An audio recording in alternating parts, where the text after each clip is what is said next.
Hello and welcome back. I'm Joseph Hoffman, and today we're going to learn how to add pedal to Amazing Day. Let's get started by checking out the score. In the score, where you will see pedal markings is down here under this grand staff. When you see these long lines with these little arrow-looking things, those are pedal markings. Let's talk about what all the little pieces mean. When you see this part, this little corner shape, that is a pedal down mark. So it is at that moment in the music that you, that is a sign to you to go ahead and press down your damper pedal as you begin this piece. Now when you have one of these little arrow looking thingies, that is a pedal lift. And remember how we've been practicing with our damper pedal doing this up-down motion. So that is a pedal up-down.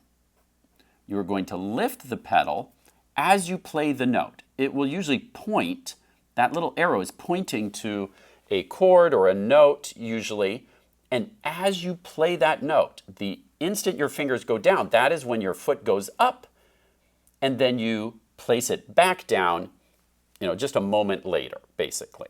So just a quick up, down, and the up is timed with the playing of that chord or note.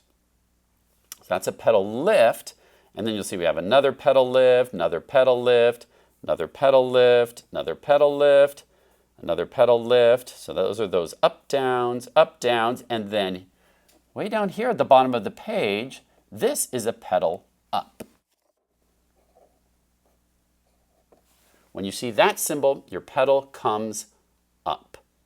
Now let's check out our pedal markings on page 2 of the piece. Okay, on page 2, do you see any pedal markings on this line? Measures 17 to 20? No. There are no lines underneath here, so you'll play this line with no pedal. And that will give us a cleaner sound on that line. If you use pedal on that line, the notes can get a little blurry sounding. We want a nice, crisp, clean sound. Where's the next time you play pedal? Can you point to the measure where we bring the pedal back in?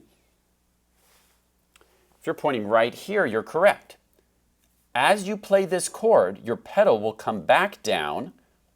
So you'll press the damper pedal, and then you'll lift it here, and that's to keep these low notes from sounding blurry or fuzzy. Okay, you'll find that if you keep the damper pedal down through those notes, it will create kind of a muddy sound. And it's kind of a mushy sound. So lift the pedal as you tie that quarter note to this next quarter note. That's where the pedal lift occurs. That brings us back to our DCL Coda. Now let's jump down and take a look at the Coda. We've got an up, down, we hold it, we lift, again, so these notes don't sound muddy, no pedal in this measure. We put the pedal back down, and we hold it down until we play the last chord. And we can let go of the pedal as we release that final chord. Now that we know how to read these pedal markings, let's try to actually add pedal on the piano. Now, a quick review of pedal technique. Make sure you've got your heel on the floor. We're using our right foot so we can play the right pedal, which is our damper pedal. It's helpful to have shoes on, and make sure your foot is covering enough of the pedal to be able to firmly and comfortably press it down. Now with your foot in that position, let's take a look at the beginning of this piece. And we're going to use just left hand alone with pedal for starters. So just let your right hand take a break. It will be enough for your brain to think about using your left hand with your right foot. So as you play that first chord, your pedal comes down. Or you could actually start with the pedal already down because, when you're sitting down to play this piece, you go ahead and put the pedal down, and then you'll notice that with the pedal down, it's very easy to move your hand up to the next chord, and the sound is going to keep going automatically. So it's very handy, right? 1, 2, 3, 4, 1, 2, 3, 4. Now, let's try that together. Okay, ready? Go ahead and press your pedal down, and let's play the first two measures. Go. 1, 2, 3, 4, 1, 2, 3, 4. Now you'll notice as we come to measure 3, there is a pedal lift marking. And that means as we play this next chord, at the same moment that our fingers go down, our foot has to come up. 1. See, on beat 1, I lifted my foot. At the same moment my fingers go down, and then I immediately put the foot back down. And that will hold that chord in time for my hand to move up. Okay, so let's watch measures 1 through 4. I'm going to start with my pedal down. 1, 2, 3, 4. 1, 2, 3, 4. Up, down. 3, 4. 1, 2, 3, 4.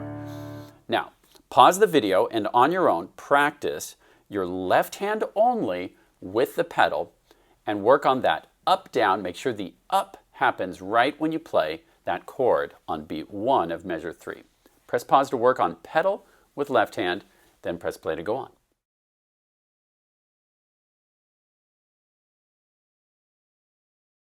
Okay, let's go a little farther this time. We're going to go all the way from measures 1 through 8. We'll have 1, 2, 3, 4, 1, 2, 3, 4, up, down, 2, 3, 4, 1, 2, 3, 4, up, down, 2, 3, 4, 1, 2, 3, 4, 1, 2, 3, 4, 1, 2, 3, 4. Now, if you pedal correctly, we'll get a smooth but clean sound. Notice when I go from measures 3 and 4, 2, 3, 4. If I pedal late, here I'm getting both of these chords at the same time. The reason I have to lift exactly when I play that chord is by lifting the pedal, it cancels out that last chord. If I lift the pedal too soon, there'll be a gap and there'll be a silence in the sound, which we don't want. We want a smooth, continuous sound, but we want a clean sound. So that's why the timing is so important. The pedal goes up when the fingers go down, but then you immediately put the pedal back down. Okay, so press pause and now work on measures 1 through 8, left hand alone, pedal, and then press play to go on.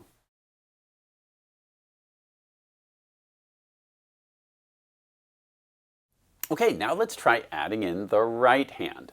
Okay, so I'm going to start with my pedal down. 1, 2, 3, 4, 1, 2, 3. Up, down. Up, down. Up, down. So when I say up, down, that's for the foot. The up comes right as you play that left hand chord. Okay, so now press pause and work on both hands and pedal, and then press play to go on.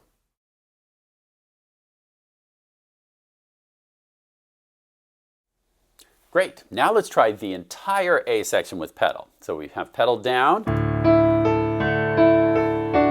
up, down, up, down, up, down, up, down. Oops, I forgot the rhythm change. Up, down, up, down.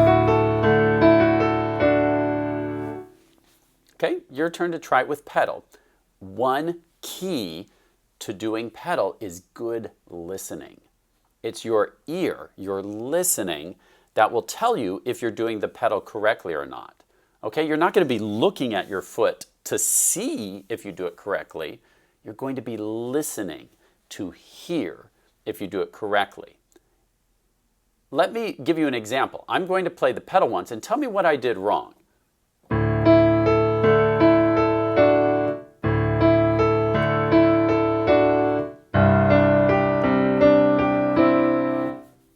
Just by listening, can you tell me, could you hear what I did wrong? You probably heard a gap in the sound, some silence. Did you hear that little bit of silence before I played the chord? That's a clue that I lifted the pedal too soon. I didn't wait until the moment my fingers went down. Okay, so too soon you get silence, too late, and you'll get some blur from the chord before. You'll start to have that mushy, blurry sound. Okay, so really listen as you practice and work on the entire A section with pedal, then press play to go on.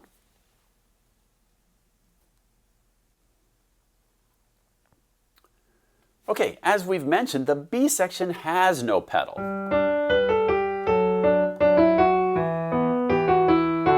And that's on purpose. Imagine this measure with pedal. Hear that blurry sound?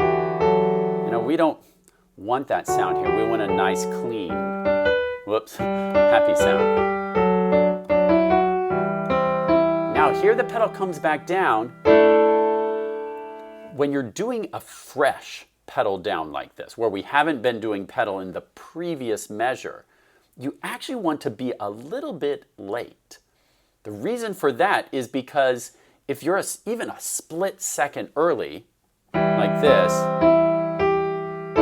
then you catch that G with your pedaling, and you don't want to catch any notes of the previous measure. So when you have a fresh pedal, it's usually best to actually be a little bit late, but just a hair. So as soon as I play that chord and I know I've let go of all the previous notes, then a split second later I put the pedal down. So kind of like this. Down. See, you know, just immediately after I play the chord. Play down. And then here you'll see the pedal lifts back up, because if I leave it down, hear that ugly sound? Those three notes with pedal, it's like, you know, playing all three notes together. It makes a mushy, smushy sound. Okay, we don't want that. Pedal down, up. Then pedal back down. And once again, because this is a fresh pedal down, we actually want to be a hair late. Otherwise, you might catch this E and make for a mushy sound there. Okay? Fresh pedals down should be just a split second late. That's a little advanced pedaling tip for you. Okay, so pause the video and work on the B section with pedal. Again, there's just a very short section with pedal, but practice putting down that pedal a split second late. You're going to play the chord and then immediately put the pedal down. Pause the video to work on that section with pedal, then press play to go on.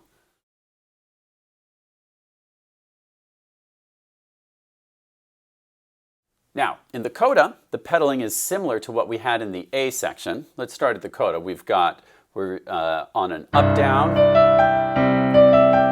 and up-down. Our pedal is down. Now this time we do actually want that blurry sound. It's kind of this misty sound here, and that's kind of part of what we're looking for.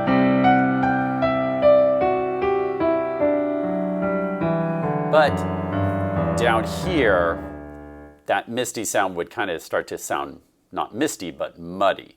And so once you get to these low notes, that's why in the score I marked to lift the pedal for those notes as we get really soft, then pedal back down. Then we start our crescendo, more crescendo. And we lift the pedal right as we let go of that last note. Now, press pause and work on adding pedal to the Coda section. Then press play to go on.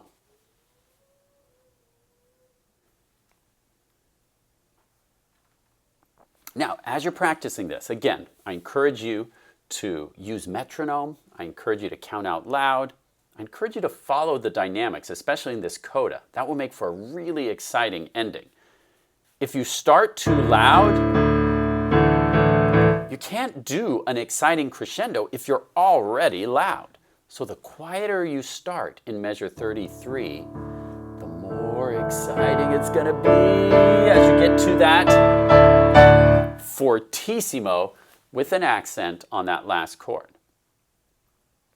Now, how do you make a strong, loud chord without banging on the piano or making an ugly sound? You don't want to be tense in your arm and like slap the keys or pound them. You want to use your wrists and think of kind of rolling, or I don't know if you've ever kneaded dough, but there's kind of this rolling motion. Your wrists are flexible and you're going to kind of knead and roll your whole arm into the keys to get that power you want. As you crescendo, keep your wrists flexible, your arms are flexible. Whoops, I missed that bottom note. Okay, you can kind of lean in with your whole body for a really exciting ending. Now let's listen to a full performance from the start with pedal, with great dynamics at full performance speed.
Now, it's your turn to practice Amazing Day until it sounds amazing.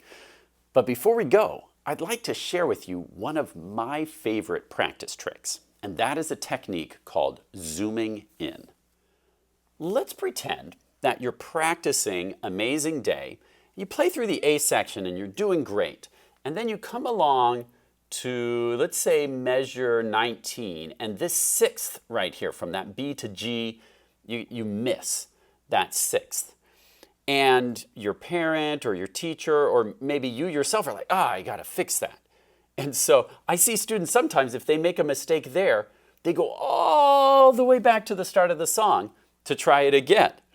Well, that's kind of like if you're driving somewhere, let's say your mom's driving you somewhere and you go over a bump on the road and your mom's like, oh shoot, let's go all the way back home and drive again. You know, or if you're reading a book and you mispronounce a word, you close a book, you're like, oh gee, I gotta start the whole book over again. Of course, that's ridiculous. You would never drive all the way back home and start over just because you went over one bump.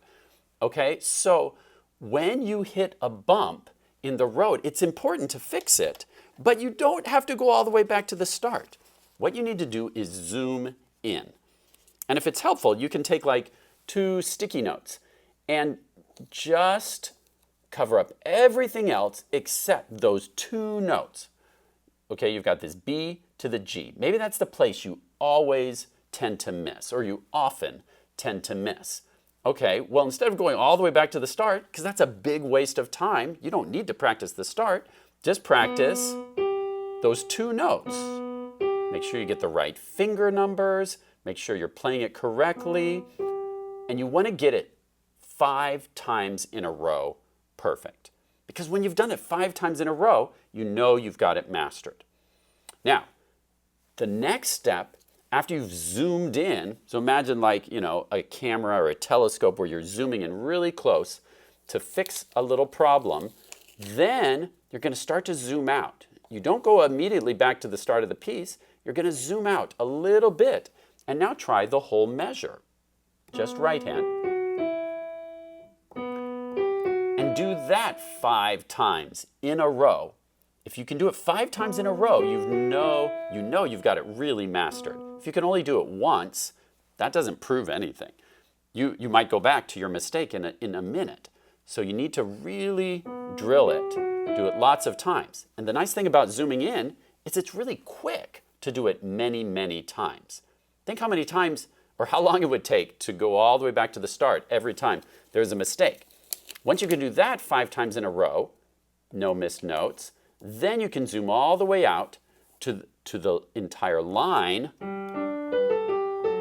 and make sure, whoops, see, I just missed a note. I hit a crack. I got to try that again. But am I going to go back all the way to the start of the song? No, of course not. We're just going to try that line again. Maybe I'll slow it down a little bit. Aha, I got it. So am I done? Nope. I've got to get it 5 times in a row. That is how I know I've mastered it. So I'm going to do it again. See, I missed a note. That tells me I didn't totally have it mastered. I hit that crack. So I'm going to try it again. Now, if I find I keep missing something, maybe I need to zoom back in. See what I mean? Or maybe all the way back into those two notes again. But this is how you master something and really get good at a piece that you want to master. By zooming in on the trouble spots and then zooming back out to put it back together. Once you can do the whole line 3 times or 5 times no missed notes, then you're ready to go back and try the whole piece start to finish and see if you can correct whatever the problem was before. That's called zooming in. I hope you enjoy practicing and playing Amazing Day. Once you have it mastered, I hope you'll share it with a friend, or make a video of yourself playing and share it with your friends online, or with me. Thanks for watching, and see you next time.